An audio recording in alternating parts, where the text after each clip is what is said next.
Hi guys, it's Emily and I am craving some chicken dumpling soup. And it is kind of rainy and icy on this Monday and I have the day off, and so I have been wanting chicken dumpling soup, and I actually had it this weekend at my mom's and it definitely was not healthy. It was the all white purpose flour with the soup, of course, and then we added it on top of mashed potatoes. But it was really good.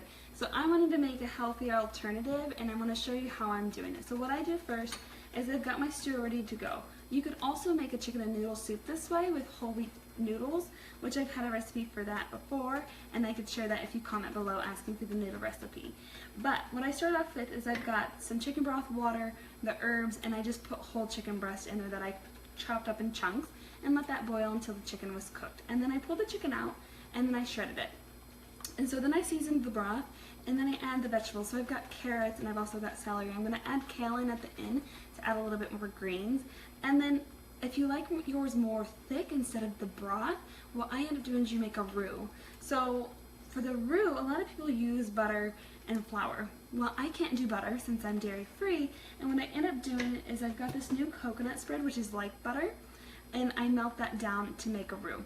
I melt that down and then I put all-purpose, the whole wheat all-purpose flour, and you put equal parts of that. So for this size pot, I did a 1/4 cup of the coconut spread and a 1/4 cup of the whole wheat flour, and then I kind of melt that down, kind of cook it until it becomes almost like a paste, and then I add it to the broth mixture and then whisk that in until it's all incorporated and it starts to get a little bit thick, a little bit like a gravy, but yet a little bit healthier than the all white bleached flour.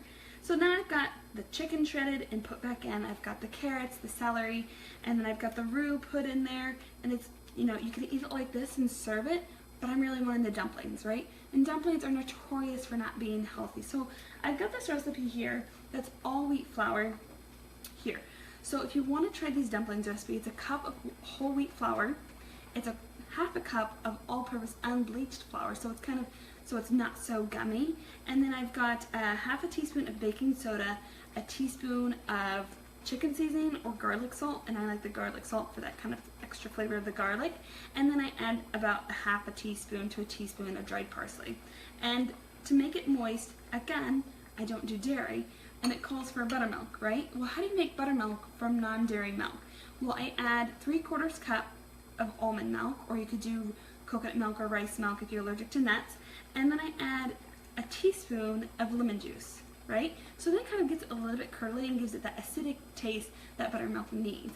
So now that this is now to a nice simmer, what I'm going to do is I'm going to spoon this in so it looks like the dumplings. And it's going to be in the simmer, and you're just going to put them in here, and you're going to let them sit. You're going to cover the pan for 10 minutes and then uncover for the last 5 to 10 minutes. Okay, this is the very last step. Again, you could eat this soup without the dumplings, but I'm really craving dumplings. So once you add these in, again, you want to leave them alone. You don't want to stir the stew anymore, because I'm adding the kale at the very end because kale doesn't take long. It literally starts to break down as soon as you add it to heat.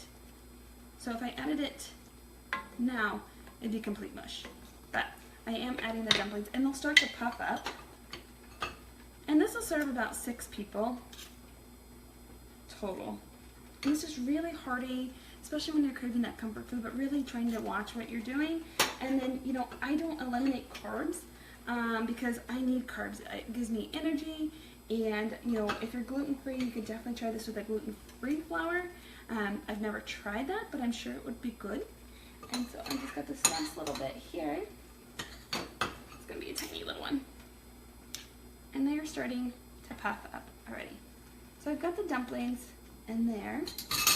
And so I'm going to go ahead and cover this up. Again, super easy. A homemade soup with healthy chicken and dumpling options. And I hope you found this helpful. If you thought so, you can share this with somebody else, and they can make it on a nice snowy or icy day that we're having, because apparently winter's going to stick around just for a few days longer. And I hope you're having a great afternoon, and I'll talk to you guys soon.